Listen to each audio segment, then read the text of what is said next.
Team Australia, Mark and Cam, thank you so much for joining us and welcome home.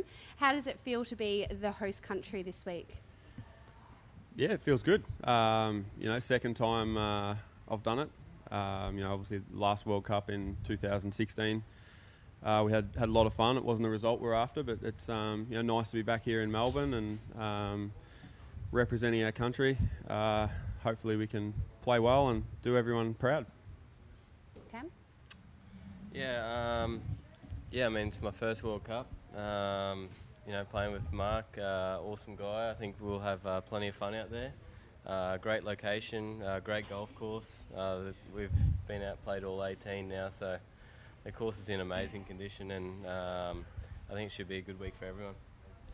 Mark, I know that Melbourne's your hometown, Warrnambool. Cam, you just were saying how much you love Melbourne. Have you been telling the other World Cup players how great Melbourne is and really encouraging them to get down here this week? Yeah, definitely. Early in the year when we heard it was going to be here again, and at this golf course, it's pretty easy to say good things about it, really. You don't have to twist the truth or anything to say how good it is. It's those greens out there and how the bunkers go up to it. For golfers, it's pretty amazing and something that you never really see. So it's worth the trip just for that. And then you got the stuff that's not even golf related. The city is so diverse and such a cool place. So much to do and see, and it's great that there's a game of cricket on this week as well, which we'll get to go and see. It's a exciting place. It was pretty easy to tell the guys to come down and play. Questions from the floor, and if we can just use the microphone, please. Leash, how much is winning one of the big Australian tournaments something you want to tick off the resume? It is, definitely. I've won all around the world now and won some smaller events here in Australia. That's definitely, apart from a major, that's the next thing on the list. Something that I would love to knock off this week or next week. I think early in my career I probably relaxed a little bit too much when I was back in Australia, which is pretty easy to do. Now I'm really, not that I wasn't determined then, but I'm really determined to obviously play really well here this week and try and win the World Cup with Cam. That would be huge. But next week as well. So yeah, it's very high on my list, and hopefully years down the track I can play more events here in Australia than I have in the last few years. Sorry, Evan, can you just use the microphone? Thank Do you feel almost your resume is a little bit incomplete without a big Australian win at the moment, because you've won so many big tournaments around the world as an Australian golfer? Yeah, as an Australian golfer, I'd say there's a little hole in there. Something that I would like to change. Like I said, I haven't really played as much as I would have liked in Australia. With a young family, that makes it difficult. But as they get older and they enjoy coming out here, and I think hopefully I'll be able to play more events and give myself more of a chance. But having said that, I would like to take care of that in these next 2 weeks to not have to worry about worrying about winning an Australian event as my first one. I'd like to come back here trying to win a second or third. Hazy. Not that the other countries aren't great mates, but we've seen you two high-fiving and having a bit of a cuddle here now and again. You're pretty good mates. Does that work in your favour, particularly in foursomes? Yeah, I think it does. Leash and I have become pretty good mates over the past probably year and a bit. I've played practice rounds and just gone out for dinner and hung in locker rooms and stuff like that. So we've got to know each other really well. I'm sure there'll be plenty of banter out there just between us, and if we take it pretty lightly, I think, and put some crap on each other, I think it'll turn it into a nice week. Yeah, I would agree. I think having similar personalities off the golf course, but we're both very determined on it, is a pretty good combination. We'll appear laid back, I think, out there. Hopefully things go our way and we play well, and do have a lot of fun. I think we will either way, but obviously we'll have more fun if we play well. Don't be mistaken if we look like we're having too much fun. We're very, very determined and competitive people, so I think that'll do well. And being good mates, like you said, in foursomes. Obviously we're both trying to hit our best shots every time we hit a shot, and if we happen to hit each other into the bush or whatever, it's let's show us what you got, Cam. Callaways or Titleists, or depending which tee? So we're going to.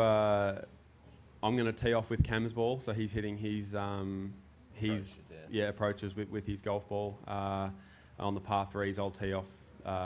He'll tee off with my ball as well, so I'm hitting the approaches. Par threes, I'll hit my golf ball. So I'm going to be teeing off the even holes, which is all the par threes. It was a pretty easy decision, to be honest.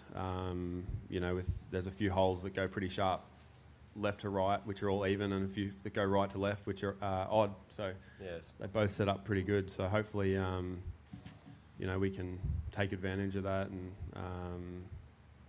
have a good week. Just on that, I want you to nerd out a little bit on what sort of home field advantage you actually have here in the Sandbelt. It's I've played here. It's been a while since I've played here, but it is a different type of golf. With like I was saying before, the bunkers being cut all the way up to the green, it's more penalising when you hit it in them and you're short-sighted, because there's not really anywhere to land it. There's no fringe to land it in or no rough to hold it up. It's just you've got to hit a great shot. It's probably not as fast, the greens, as what I've played it. We always played it in Pennant, and that's the day of the year that they try and make the course as difficult as possible and the greens as fast and showcase their golf course. And I think they want to make it a little more exciting for the fans in this event, make it more birdiable and so you can actually take a few chances. So I think it's going to play a little bit different, but I think it's still an advantage to have played here a few times. Just knowing the wind and the heaviness of the wind, it can be a pretty brutal wind. I think there is a bit of an advantage. But at the end of the day, whoever happens to win this event is going to have to play really well, putt really well, and combine well as a team. And can you run me through the phone calls you had to make and how that went down, and then your response as well to the phone call? It was obviously two very different phone calls. Great mates with Scotty, great mates with Cam. Like I said to Scotty, it was I called him. I just sort of said to him, I'm like, Cam pretty much made it impossible for me not to pick him. That when that happens, he was next in line in the world ranking. It was I won't say an easy decision, but it was Cam deserved the pick, and he's proved that with his play over the months following. It was a very hard phone call to make to Scotty, but equally as good to Cam. I FaceTimed him, and as soon as I FaceTimed him, my kids come up behind me. So there was me and Harvey and Ollie, and we told him that he was just asked him if he wanted to play the World Cup, and luckily he said yes. It was a pretty easy decision for myself. It was a pretty easy decision. I knew I was going to come back down and play the events, and I gave it a good crack at the end of the season there. Like Mark said, played really good golf, and that was something that was on my kind of radar all year. So really wanted to make the team, and it probably wasn't the response that the kids were hoping to hear. There's a bit of excitement in there. It was good. It's a good phone call. You spoke all back after year about that challenge against Scotty. Mm-hmm. Just really quantify how much this drove you over the back half. Yeah, there was probably Scotty played. Well, I was quite far ahead of Scotty in the rankings, and then he played really well at the PGA, finished second, and then it was a bit of a tussle there, and through the playoffs, got a couple of nice finishes in early. Finished third 2 weeks in a row. Scottish finished fifth that first week, so I was like, oh, I've played my best golf and I'm still not that far ahead. So I'm sweating just thinking about it. Yeah, it was. It definitely drove me. There's definitely a couple of situations on the golf course where I could have, gone the other way, quite a long way, and especially being in a position to win as well. You can, when you feel like you're kind of out of the tournament, but those kind of things just drove me to keep doing better and make my way onto the team. Russell. Cam, you're obviously here for 3 weeks, and a lot has been made of who's coming back and whatever, but is this an opportunity in your career to really ride the wave, and if you can get back for all 3, every year get back for all 3? I know it's still a long year for you, but Yeah. is that really something that's driving you now? You're 25 and just ride the wave while you possibly can until it becomes too hard? Yeah, I think for myself at the moment, obviously I don't have a family as such over in the States. I've got a girlfriend that travels with me, and she loves coming to Australia, which makes the decision very easy as well. I think in years to come, definitely the sooner years, I'll definitely come back for the events if I can. As long as my job in the States is secure, I'll keep coming back. And just secondly, Leisha's obviously got the green and gold happening. Have you got your shirt sorted for the week? Because I know in 2016 there was a bit of discussion about the boys not wearing green and gold. Yeah, we've discussed it, and we're going to try our hardest. Obviously, we've 2 different companies with the shirts and everything. I think we'll have the same pants on every day. That's kind of easy to match, but the shirts might be a little bit harder. But we're gonna try and match something up. Yeah. Evan. Cam, I know how much the President's Cup means to you, and you're desperate to make your debut on that team next year. Yeah. With Ernie coming out on Sunday, is there extra incentive to show him what you've got in a team's environment? Not that you already haven't done that with the Zero Classic, but are you pretty keen to show off in front of Ernie? I'd like to think I've done a little bit to impress Ernie over the last year or so. Obviously, really want to get on the team. It's been a goal of mine ever since I've been in the US, is to try and make my way onto the team. I've been, close but not close enough, and kind of been left out of the conversation a little bit, which is fair enough. I mean, I didn't deserve to be on the teams, but to make my way onto the team is definitely a huge goal. I think showcasing it this weekend with Leash in a team environment will be good, but we've got so long to go on the tour as well to try and show something off. Back. Hi there. As well as the World Cup of Golf, the Disabled Golf Cup's taking place this week off the same tees and obviously on the same course. Be great to hear what you think of that and the inclusive nature of it and what you think it means for golf in general. They played last week as well. They played in the group ahead of us, Brent and I, on Saturday, and we were so impressed. We just kept talking about it, how these guys, they drive a cart around, and golf's hard enough as it is. And yeah, it was quite amazing to watch, actually, even on the range, just watching them hit balls and stuff. And any good publicity we can get for golf, I think, is a good thing. It's a great opportunity for them to play on the same golf course, in front of crowds. It's an awesome thing. So I'm excited to watch them play. I saw a couple on the range there before, hitting some balls, and it's a really cool thing. Something that is outside the box, but I think it's awesome. Lisa, can I just ask you about strategy again? You talked about earlier what you've organised. How long was the planning session for that? And did you learn lessons from 2016 where you maybe had to spend a little more time working out exactly what you needed to do? Yeah, it wasn't as clear cut in 2 years ago. It didn't really matter which tees we hit off because we both had uncomfortable tee shots on odds and even holes. And as far as golf ball goes as well, it was a pretty short discussion, to be honest. I feel like what we did in 2016 was pretty good. If as long as you remembered to do it, didn't tee off with the wrong golf ball. So we'll have to be on top of each other with that.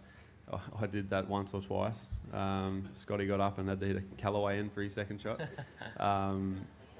But no, after about, I think it was 7 or 8 holes yesterday, it was pretty clear which holes I wanted to tee off, and which holes I knew that went left to right, right to left. It was a pretty easy decision, and the golf balls that we're playing are fairly similar, really, aren't they?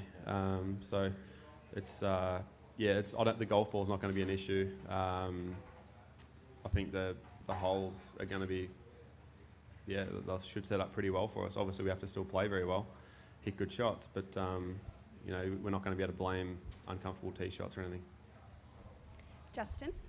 To either of you, you had a look at the course this morning with Dave Micheluzzi, who's a member here and was obviously the low amateur on the weekend in Sydney. Were there any nuggets of information that he was able to give you guys? Yeah, he come around yesterday afternoon as well. And followed us around, just gave a couple of pieces here and there, and kind of kept out of the way, but gave his information as well. It was actually quite helpful. A couple of those tee shots and hitting into greens and knowing where to land them and stuff was pretty good. Very cool of him to come out. Yeah, it's great of him to come out. Obviously, he's a great player and played very well last week. There's a few holes that are they look a lot narrower off the tee than what they actually are, and shots into greens that look very narrow just from the positioning of bunkers. And then when you get up there, they're actually really wide. And he helped us with that. Just kind of showing us where's fine, where's not fine. It was good of him to come out, and hopefully that'll pay off at the end of the week. Ben? We talked about your mateship, but how much of a factor, if at all, is Pinner and Matty, and how close those two guys are? If we're not relaxed, they certainly will be. So it's awesome. We're all really, really good friends, very close. It's going to be a fun week either way, like we said. I think if things were to get going the wrong direction, we're not going to be able to be down for too long with those boys around. So, I think that we've got a lot of incentive to play well this week. Obviously for ourselves, for them, families, the Australian fans, everyone. I really want to play well and put some runs on the board this week, and hopefully it would be very nice to on Sunday night to have someone to celebrate with together. So I hope that's not that we need any extra incentive, but that would be pretty cool. Hazy? Oh no. So Dave.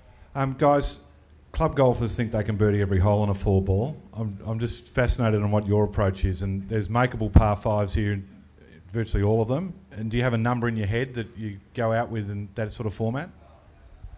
I don't have a number in my head. It's looking at the weather conditions. Park's going to be a pretty good score, to be honest. I think as long as you've got 2 balls in play, I think it's pretty easy to get too aggressive in 4-ball. You don't want to put yourself into a bad position and then put extra pressure on your partner to have to hit a good shot. It'd be nice to, even if you both have 20 or 30 foot for birdie, that's better than having one guy out of the hole. So depends on the weather, really. If it, you're going to have to go low, but it's how low depends on if it's blowing 40 or 50 or whatever. Yeah, I'd agree with that. Hazy? Is Warrnambool here? Is one teamer here? They're pretty loose. I might have a couple guys come down the weekend. Got mum and my sister and my pop come down on Thursday night, and just got a couple mates here for the whole week. So I think it'll depend on how Mark and I are going to how many guys come down. Yeah, I know there's a bus coming down from Warrnambool at some point on the weekend. I've got a lot of family and friends coming down. My sister actually is coming down. She's never seen me play in a tournament, so she's going to come down and watch on, I think, Thursday, Friday. So I'm looking forward to that. Christy, yep. So she's going to come down and watch with her kids and come to the cricket and all that Friday night. So it's going to be good. Nice to play in front of a home crowd and family, and hopefully make a few birdies to create some excitement. Hazy. Anaban's pretty excited about the cricket too. Have you ever talked to him about it? Yeah, we talk a bit of cricket when we play together. We've been in 2 Presidents' Cups together, and certainly have spoken quite a bit of cricket. He's friends with a couple of the players, I know he's excited to go, and as I am. So hopefully we can get up. He's pretty lippy about it. Well, I haven't seen him this week yet, so I guess we'll see. Do we have any final questions? No? Well, we'll leave it there. Thank you so much for joining us, Team Australia, and best of luck this week. Thank you. Thanks.